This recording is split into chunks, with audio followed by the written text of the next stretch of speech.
تو حضرت امام حسین نے کہا میں مدینہ چھوڑ دوں گا، مدینہ پر حرمت نہیں آنے دوں گا۔ حضرت امام حسین رات کو گھر سے نکلے۔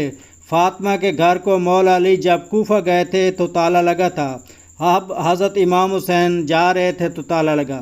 حضرت امام حسین جنت بقیع کے ساتھ کھڑے ہو کر فرمایا، نانا تیرے کرم کے خزینے کی خیر ہو، میں جا رہا ہوں تیرے مدینے کی خیر ہو۔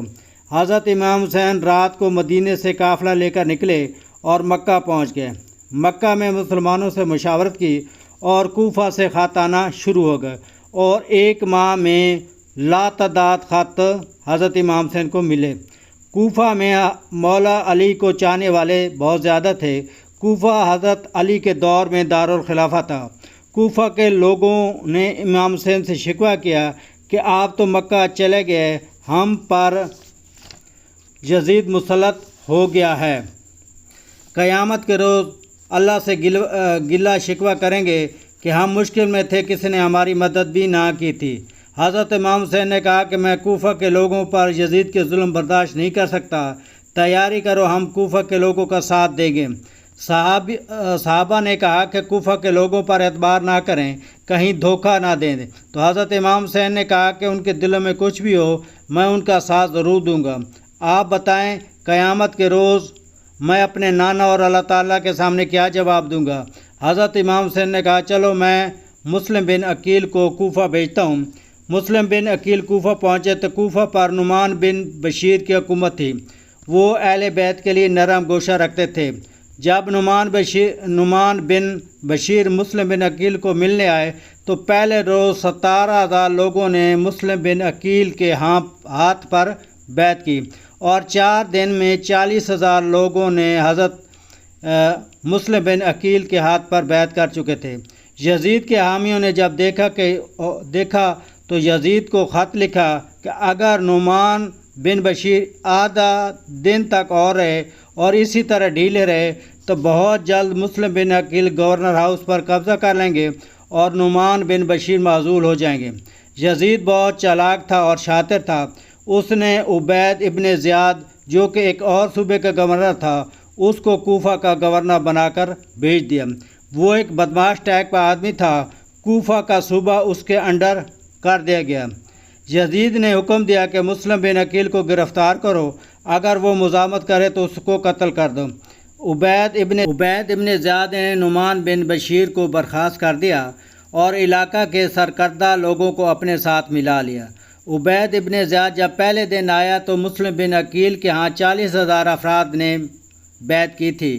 اگلے روز کوفہ کی مسجد میں ظہر کے وقت مسلم بن عقیل کے ساتھ 7,000 بندوں نے نماز پڑھی اور عصر کی نماز کے وقت 4,000 افراد مسلم بن عقیل کے ساتھ تھے، اور جب شام کی نماز ہوئی تو صرف چند ایک لوگ اس کے ساتھ تھے، باقی سب بھاگ گئے تھے۔ مسلم بن عقیل کو گورنر نے گرفتار کر لیا اور بڑی بلڈنگ سے نیچے گرا دیا اور اس کی لاش کو چوراہے پر لٹکا دیا تاکہ لوگ خوفزدہ ہوں اور حضرت امام حسین کا ساتھ نہ دیں اور یزید کی بیعت کر لیں۔ مسلم بن عقیل نے وفات سے 1 دن پہلے حضرت امام حسین کو خط لکھا کہ حالات ٹھیک ہیں، آپ آ جائیں۔ جب آپ کو خط ملا تو آپ مکہ سے کوفہ کی طرف روانہ ہو گئے۔ راستے میں فردق شہر ملا۔ اس نے حضرت امام حسین کو کہا کہ کوفہ کے حالات ٹھیک نہیں ہیں، آپ کے بھائی مسلم بن عقیل کو مار ڈالا ہے اور اس کی لاش کو چوک میں لٹکا دیا ہے، میں دیکھ کر آ رہا ہوں۔ فردق نے حضرت امام حسین سے کہا کہ کوفہ کے لوگوں کے دل آپ کے ساتھ ہیں اور تلواریں یزید کے ساتھ ہیں۔ حر بن یزید کا لشکر کا آپ کے ساتھ 3 بار آمنا سامنا ہوا۔ حضرت امام حسین نے حر سے پوچھا کہ یہ کون سا علاقہ ہے؟ تو حر نے بتایا کہ کربلا۔ آپ نے ساتھیوں سے کہا کہ یہاں رک جائیں اور یہاں خیمے لگا لیں۔ حضرت امام حسین نے حر سے پوچھا تم نے مجھے کیوں روکا؟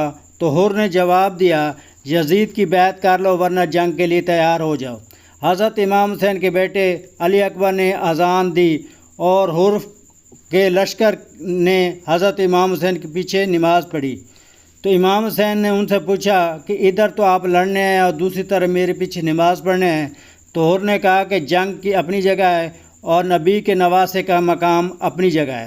حر کو پتہ تھا کہ حضرت امام حسین بیعت نہیں کرتا، تو اس نے کوفہ کے گورنر کو خط لکھا کہ حضرت امام حسین نہیں مار رہا، تو عبید ابن زیاد نے حکم دیا کہ اہل بیت کا پانی بند کر دو، بلیک میل ہو کر امام حسین بیعت کرے گا۔ حر بن یزید نے کہا کہ میرا دل نہیں چاہتا کہ میں اہل بیت کا پانی بند کر دوں۔ حر کا رویہ دیکھ کر عبید بن ابن زیاد نے عمر بن سعد کو 10,000 افراد کا لشکر کوفہ روانہ کر دیا اور عمر بن سعد کو آفر دی کہ اگر آپ کو گورنر بنا دوں گا کہ یزید کی امام حسین بیعت کرے، اور دوسری طرف شمر نامی سنگدل قافلہ لے کر کربلا پہنچ گیا۔ حضرت امام حسین 1 محرم کو کربلا پہنچے اور 7 محرم کو اہل بیت کا پانی بند کر دیا گیا۔ 9 محرم کو شمر نے حضرت امام حسین کو کہا یزید کی بیعت کر لو اور آج کی رات ہے، سوچ لو ورنہ کل سے ہر چیز بند اور جنگ کا طبل بج جائے گا۔ حضرت امام حسین نے رات عبادت کے لیے مانگی تو عمر بن سعد اور شمر نامہ نے، مگر حر بن یزید نے آخر کار حضرت امام حسین کو رات عبادت کے لیے دے دی۔ اس پر شمر اور حر بن یزید میں اختلافات ہو گئے اور حر بن یزید نے یزید کا قافلہ چھوڑ کر حضرت امام حسین کے قافلے میں شامل ہو گئے۔ 10 محرم جمعے کا دن تھا۔ حضرت امام حسین میدان میں کھڑا تھا اور اس کے چاروں بھائی، جن میں عباس بن علی، ابوبکر بن علی، عثمان بن علی اور عمر بن علی، اس مارکے میں شہید ہو گئے۔ حضرت امام حسین کی بہن زینب کے 2 بیٹے اون اور محمد میدان میں آئے اور بہادری کے ساتھ لڑتے ہوئے شہید ہو گئے۔ پھر حضرت امام حسن کے بیٹے قاسم آگے بڑھے تو حضرت امام حسین نے روک لیا، تم میرے بھائی کی نشانی ہو۔ 16 سالہ قاسم نے گلے سے تعویذ نکال کر چچا امام حسین کو دیا۔ جب حضرت امام حسین نے یہ تعویذ کھولا تو یہ تعویذ نہیں، ایک رکا تھا جس میں حضرت امام حسن نے لکھا تھا کہ قاسم بیٹا، جب میرے بھائی پر مشکل وقت آئے تو آگے آگے رہنا۔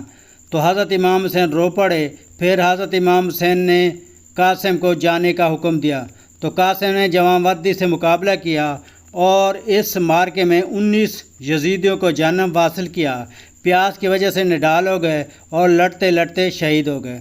حضرت امام حسین کی بہن زینب کو کہا کہ گھبرانا نہیں، بچوں کو اور عورتوں کا خیال رکھنا، اور امام زین العابدین بیمار ہے، کہا اپنا اور اہل بیت گھرانے کی ذمہ داری اب آپ کی ہوگی۔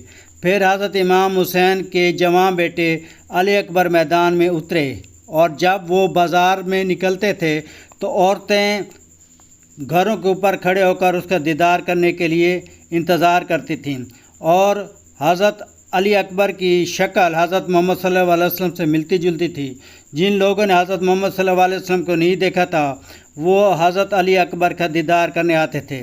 میدان میں جوان مردی سے مقابلہ کیا اور درجنوں یزیدیوں کو جہنم واصل کیا، اور شمر کا ایک تیر اس کے گلے میں جا کر لگا جس سے وہ شہید ہو گئے۔ حضرت زینب نے خیمے سے دیکھا تو حضرت امام حسین کو کہا کہ علی اکبر کو اٹھا لاؤ، وہ شہید ہو چکے ہیں۔ حضرت امام حسین نے حضرت علی اکبر کو اٹھا کر لا رہے تھے تو حضرت ابراہیم علیہ السلام کا عکس ان کے ذہن میں آیا۔ حضرت امام حسین کو یاد آنے لگا کہ حضرت ابراہیم علیہ السلام نے اپنے آنکھوں پر پٹی باندھ کر اپنے بیٹے کو ذبح کیا تھا۔ آج جب میں حضرت علی اکبر کے گلے سے تیر نکالا تو میں نے اپنے بیٹوں کو آنکھوں کے سامنے ذبح کیا ہے۔ پھر ننھے 6 ماہ کے علی اصغر کو تیر لگا، وہ بھی شہید ہو گئے۔ آخر میں حضرت علی عباس جو پانی لینے کے لیے گئے تھے تو پانی لے کر آ رہے تھے تو ایک بدبخت کا تیر اس کے دائیں ہاتھ پر لگا، اس کا دائیں ہاتھ کٹ گیا۔ پھر ان یزید کے حامیوں نے اس کا دوسرا ہاتھ کی کاٹ دیا تو حضرت عباس نے وہ مشکیزہ اپنے منہ میں ڈال لیا۔ پھر ایک تیر آ کر ان کے گردن پر لگا جس سے وہ شہید ہو گئے اور مشکیزہ ان سے گر گیا۔ حضرت عباس کی لاش امام حسین نے اٹھائی تو کہنے لگے، مولا اب حسین کی کمر کمزور ہو گئی ہے۔ تھوڑی دیر بعد حضرت امام حسین سر پر دستار باندھی، علی کی تلوار اٹھائی اور نانے کا امامہ بندھا۔ حضرت امام حسین نے زینب کو کہا، میرا گھر تیرے حوالے اور میں اللہ کے حوالے۔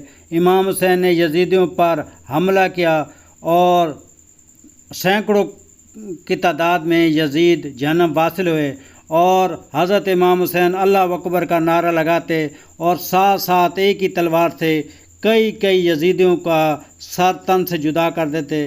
آخر کار حضرت امام حسین اپنی بہن حضرت زینب کے خیمے تک آئے اور کہا کہ دیکھو میری بہن، یزید کا لشکر کتنا کمزور ہے، ہر کوئی ایک دوسرے کو دھکا دے رہا ہے کہ آپ حضرت امام حسین سے لڑیں، اور ایک دوسرے سے وہ پیچھے ہو کے جا رہے ہیں۔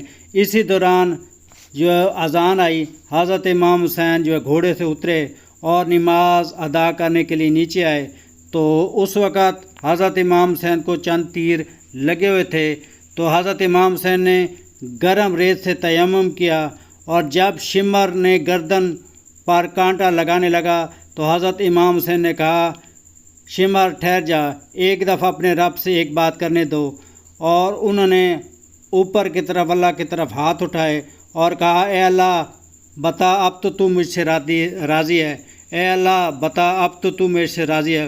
اوپر سے آواز آئی اے حسین میں تجھ سے راضی ہوں، اے حسین میں تم سے راضی ہوں۔ اور اس طرح حضرت امام حسین نے اپنے 72 افراد کا جو لشکر تھا وہ ان کی جان کا نذرانہ پیش کیا، اور اپنے نانا کا جو اسلام تھا اس کو زندہ کیا، اور یزید کے سامنے ڈٹے رہے، بلیک میل نہیں ہوئے اور اس کے آگے سلنڈر نہیں ہوئے، اور قیامت تک حضرت امام حسین کا نام زندہ رہے گا۔